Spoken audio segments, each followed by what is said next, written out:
Hello guys, welcome back my channel. मेरा नाम आकाश सिंह यादव है। आज एक बहुत ही इम्पॉर्टेंट टॉपिक पे हम बात करने वाले हैं। आप लोगों में से कई सारे लोगों ने मुझे ये क्वेश्चंस सेंड किए हैं, टेलीग्राम चैनल पे काफ़ी सारे लोगों ने पूछे हैं। इसके अलावा मेरे यूट्यूब वीडियो में भी काफ़ी लोगों ने कमेंट किए हैं, तो आज इसको हम डिस्कस करने वाले हैं। आप लोगों ने जैसा कि थंबनेल में देख भी लिया होगा, लेकिन तब भी हम आपको बता देते हैं इस वीडियो पे हम क्या क्या डिस्कस करेंगे। पहला क्वेश्चन हम जो डिस्कस करेंगे कि एक्चुअली जेआरएफ होता क्या है और इसको कौन कंडक्ट करता है और इसका एग्जामिनेशन कितने टाइम्स होता है ईयर में। ठीक है, इसके अलावा जो दूसरा क्वेश्चन होगा वो हम डिस्कस करने वाले हैं आज की, अगर आप जेआरएफ क्वालिफाइड होते हो तो आपको कितना स्टाइपेंड मिलेगा। तीसरा क्वेश्चन जो हम डिस्कस करेंगे कि अगर आप जेआरएफ क्वालिफाइड हो तो वो कितने टाइम के लिए आपका वैलिड होता है वो सर्टिफिकेट। ठीक है, इसके अलावा हम डिस्कस करने वाले हैं जेआरएफ एंड एसआरएफ में डिफरेंस क्या है एक्चुअली। ठीक है, एंड जो आज और डिस्कस करेंगे हम कि आप अगर जेआरएफ क्वालिफाइड हो तो कैसे 22 से 25 या 26 लाख के बीच आप अर्न करते हो विद इन 5 ईयर। ठीक है, तो इसके अलावा सबसे पहले हम थोड़ा सा अपने बारे में आपको बता देना चाहते हैं। मैं जेआरएफ क्वालिफाइड हूँ 2019 दिसंबर के एग्ज़ाम में, जिसमें मेरा स्कोर 99.90 परसेंटाइल था एंड 31 ऑल इंडिया रैंक थी। एंड इसके अलावा मैं नेट भी क्वालिफाइड हूँ जो कि जून के एग्ज़ाम में हुआ था। एंड इसके अलावा मैं बीएचयू का पीएचडी इंटरव्यू मैंने दिया हुआ है, वो क्वालिफाइड हूँ और करंटली मैं आईआईटी खड़गपुर में रिसर्च स्कॉलर हूँ। तो चलो हम अब स्टार्ट करते हैं सबसे पहले कि एक्चुअली जेआरएफ होता क्या है। तो देखो, जो जेआरएफ का एग्जामिनेशन है वो एनटीए द्वारा कंडक्ट करवाया जाता है, जिसे हम लोग बोलते हैं नेशनल टेस्टिंग एजेंसी। ठीक है, एनटीए जो एग्जामिनेशन कंडक्ट करवाती है वो 2 बेसिस पे है। पहला होता है यूजीसी नेट, दूसरा होता है आपका सीएसआईआर नेट। ठीक है, जो आपका यूजीसी नेट होता है ये आपका टेक्निकल बैकग्राउंड के लिए नहीं होता है। यूजीसी नेट आपका नॉन टेक्निकल बैकग्राउंड के लिए होता है। ठीक है, जैसे आपका commerce, management, economics, human resource, English, ये सारे सब्जेक्ट्स आते हैं। इकोनॉमिक्स के अलावा या एचएसएस के जितने भी सब्जेक्ट आते हैं वो सारे आते हैं। और जो सीएसआईआर नेट होता है वो आपका टेक्निकल या साइंस बैकग्राउंड के लिए होता है। ठीक है, दोनों का एग्जामिनेशन एनटीए कंडक्ट करवाता है। दोनों ईयर में 2 टाइम्स होते हैं, लेकिन इस बार कोविड के कारण मे बी 1 टाइम हुआ है, जो कि अभी एग्जाम हुआ है, जिसका रिजल्ट बहुत जल्दी आने वाला है। ठीक है, एंड इसके अलावा जेआरएफ कैसे मिलता है हम बात करते हैं। एक जो बहुत लोगों की कन्फ्यूजन है, काफ़ी सारे लोगों ने मेरे से पूछा है कि सर जेआरएफ और नेट का एग्जामिनेशन अलग अलग होता है, तो बिल्कुल भी नहीं। जेआरएफ और नेट का एक ही एग्ज़ाम होता है। जो हाई कट ऑफ वाले होते हैं वो आपके जेआरएफ क्वालिफाइड होते हैं, और जो जिनका कट ऑफ स्कोर थोड़ा सा या जिसका परसेंटेज स्कोर थोड़ा सा कम होता है वो नेट क्वालिफाइड होते हैं। ठीक है, जैसे अगर हम बात करते हैं मैनेजमेंट में, जो जेआरएफ का कट ऑफ लास्ट टाइम 61% गया था और जो नेट का कट ऑफ था 57% गया था। ठीक है, तो इस तरीके से होता है। ठीक है, फिर जो हमारा दूसरा क्वेश्चन होता है वो है कि जेआरएफ में कितना स्टाइपेंड मिलेगा। देखो, जेआरएफ में जो स्टाइपेंड मिलता है, जैसे ही आप जेआरएफ क्वालिफाइड होते हो, जैसे ही आप पीएचडी के लिए इनरोल करोगे, उसी दिन से आपको जेआरएफ का स्टाइपेंड मिलने लगेगा। पहले जो स्टाइपेंड मिलता था वो था जेआरएफ के लिए 25,000 एंड एसआरएफ के लिए 28,000। लेकिन 2019 के बाद, जो कि मैंने आपको सर्टिफिकेट दिखाया भी है इसमें, कि 2019 के बाद जो हो गया है 31,000। ठीक है, और जो आपका एसआरएफ के लिए है वो हो गया है 35,000। ठीक है, इसके अलावा इसमें आपको एचआरए मिलता है। एचआरए के अलावा आपको कंटिजेंसी मिलती है। ठीक है, अब आप कहोगे कंटिजेंसी क्या होती है सर? तो देखो, कंटिजेंसी जो होती है, जब आप जेआरएफ में होगे तो आपको कंटिजेंसी जो मिलेगी वो 10,000 मिलती है, लेकिन जब एसआरएफ में आपका कन्वर्ट होता है तो 20,500 मिलती है।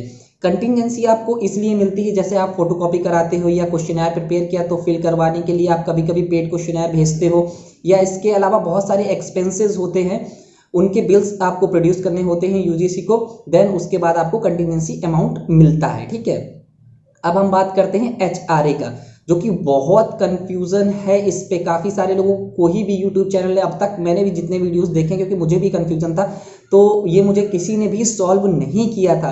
लेकिन क्योंकि मैं खुद रिसर्च स्कॉलर हूँ तो मुझे चीज़ें बहुत अच्छे से पता चल रही हैं, तो इस अपना एक्सपीरियंस बेसिकली मैं आपसे शेयर कर रहा हूँ। तो देखो, जो एचआरए होता है वो 3 रेट्स हैं या 3 स्लैब है, 8%, 16% एंड 24%।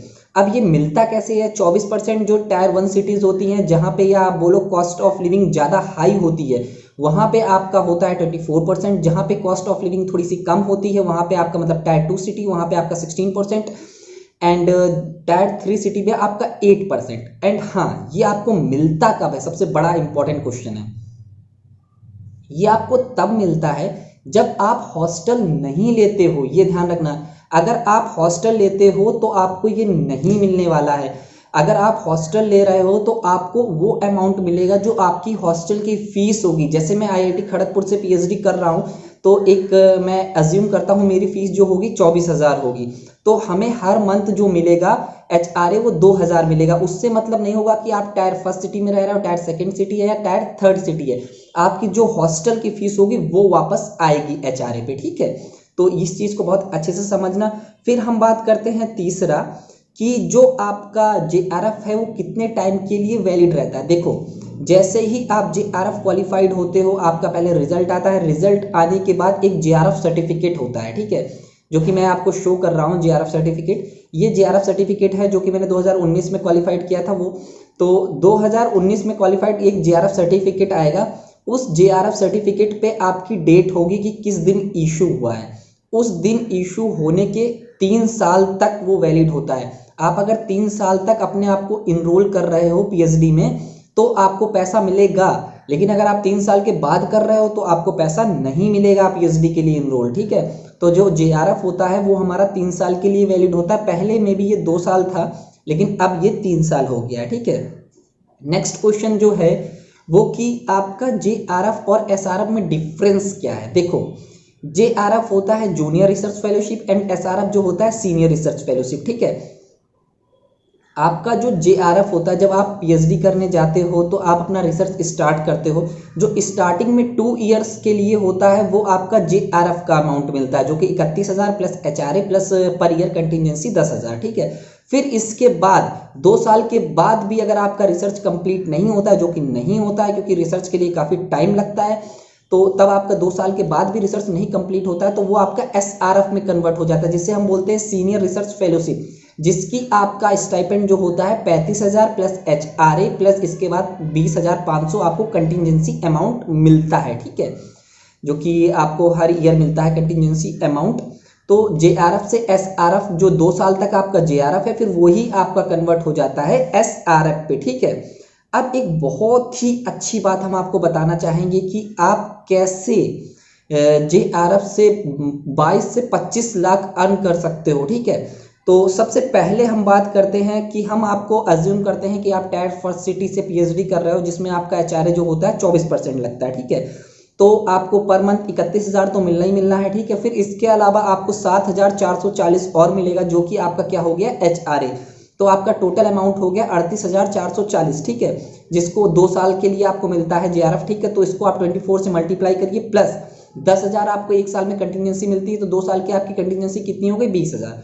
तो आपका जो टोटल अमाउंट बनता है वो बनता है 9,42,560 के लमसम, ये मान के चलो, या 9.5 लाख के लमसम आपका टोटल अमाउंट बनता है। फिर आप जेआरएफ से एसआरएफ में चले जाएंगे, ठीक है। जब आप एसआरएफ में चले जाएंगे तो यही अमाउंट जो आपको 38,440 मिल रहा था वो आपका अमाउंट हो जाएगा 43,400, जिसको हम लोग 3 साल के लिए मिलता है, तो 36 से मल्टीप्लाई करके, और प्लस जो हमारा अमाउंट 20,500 है जो वो भी हमें 3 साल के लिए मिलेगा, तो जिसका टोटल होगा 16,23,900। तो जब हम इन दोनों को टोटल करेंगे जेआरएफ और एसआरएफ को, तो आप एक बहुत अच्छा अमाउंट अर्न कर रहे हो, पढ़ाई के साथ अमाउंट अर्न कर रहे हो, तो जो आपका बनेगा जाके 25.5 लाख के लमसम, जो कि बहुत अच्छा अमाउंट है। आपका जो अच्छी खासी जॉब है या प्राइवेट जॉब में भी इतना अमाउंट नहीं मिलता है, तो आपको बहुत अच्छे से प्रिपरेशन करनी चाहिए इस एग्जामिनेशन की, अच्छे से मेहनत करनी चाहिए। क्योंकि देखो, मैं आपसे शुरुआत से, जब से मैंने पहला वीडियो बनाया तभी से मैंने आपसे ये चीज़ बोली है कि आप नॉलेज के पीछे भागो, सक्सेस के पीछे नहीं भागना, आपको एग्जाम क्लियर करने के लिए नहीं पढ़ना है। यही मेरी स्ट्रेटजी थी। मैंने कभी भी एग्जाम क्लियर करने के लिए नहीं पढ़ा, मैं अपने जो बेसिकली मेरा फोकस था वो फोकस था कि मुझे अपना नॉलेज बढ़ाना है, मुझे अपना, अभी भी मेरा यही फोकस है। अभी भी मैं जितना भी पढ़ता हूँ अपने नॉलेज को बढ़ाने के लिए पढ़ता हूँ, नॉलेज को इन्हांस करने के लिए पढ़ता हूँ। आप जब नॉलेज को इन्हांस करने के लिए पढ़ोगे ना, तो वो बहुत आपको फ्यूचर में बहुत अच्छे से काम करेगा। आप फोकस ये करो कि आप अपना नॉलेज बढ़ाओ। अगर आप नॉलेज बढ़ाओगे तो ऑब्वियस सी बात है एग्जाम क्लियर होंगे, सक्सेस भी मिलेगी, ठीक है। तो और किसी भी शॉर्टकट पे फोकस मत करो। बहुत सारे लोग जो बहुत सारी कोचिंग है वो बोलती हैं 1 मंथ या 2 मंथ में JRF क्लियर कर सकते हो। हाँ, क्लियर कर सकते हो, कोई बड़ी बात नहीं। मैं आपसे बोलूँगा JRF आप क्लियर कर सकते हो 1 मंथ या 2 मंथ में, कोई भी बड़ी बात नहीं इसमें। लेकिन JRF क्लियर करने के बाद आगे क्या, आगे तो आपको अगर किसी अच्छे इंस्टीट्यूट से PhD करना है तो वहाँ पे आपको इंटरव्यू देना पड़ेगा। अगर वहाँ पे आपके बेसिक कंसेप्ट्स नहीं क्लियर होंगे तो भाई नहीं होगा, लिख के ले लो। काफ़ी सारे ऐसे कैंडिडेट हैं कि जो JRF क्वालिफाई हैं 2-2 या 3-3 साल से, जिनका काफ़ी सारे लोग मुझे मैसेज करते हैं सर कि मैं JRF क्वालिफाई हूँ, मेरा कुछ नहीं हो रहा है, मैं PhD का इंटरव्यू दे रहा हूँ। सिर्फ वही रीज़न है, आप अपने बेसिक कंसेप्ट्स नहीं क्लियर कर रहे हो। आप अपने बेसिक कंसेप्ट क्लियर करो, आप अपने फंडामेंटल्स क्लियर करो। क्योंकि वहाँ पे जो आपसे क्वेश्चन पूछते हैं वो डायरेक्ट क्वेश्चन नहीं होते हैं, प्रैक्टिकल बेस्ड क्वेश्चन होते हैं। अगर आपका फंडामेंटल क्लियर नहीं होगा तो आप वो क्वेश्चन के आंसर नहीं दे पाओगे। तो अपने फंडामेंटल्स क्लियर करने की कोशिश करो। एंड हाँ, एक बहुत इंपॉर्टेंट क्वेश्चन, आप लोगों को लग रहा होगा अगर नेट क्वालिफाई करो तो कुछ है ही नहीं, नेट क्वालिफाई करने के बाद भी आपको JRF के बराबर स्टाइपेंड मिलता है। और वो कैसे मिलता है वो हम नेक्स्ट वीडियो में बताएंगे। कौन से कॉलेज हैं जो आपको JRF के बराबर स्टाइपेंड देते हैं नेट क्वालिफाई होने के बाद भी। बस आपको एक अच्छा नॉलेज बेस चाहिए होगा, ठीक है। तो ठीक है, अब नेक्स्ट वीडियो पे जो हम बात करेंगे कि आपका कौन से ऐसे कॉलेज हैं जो नेट क्वालिफाइड को भी JRF के बराबर स्टाइपेंड देते हैं और कैसे, उसका क्या प्रोसेस है, वो सारी चीज़ों पे हम नेक्स्ट वीडियो पे डिस्कस करेंगे। तो हाँ यार, एक आपसे रिक्वेस्ट है कि आप लोग यार वीडियो को प्लीज़ लाइक कर दो, क्योंकि यार काफ़ी एफर्ट्स लगते हैं एक वीडियो बनाने में।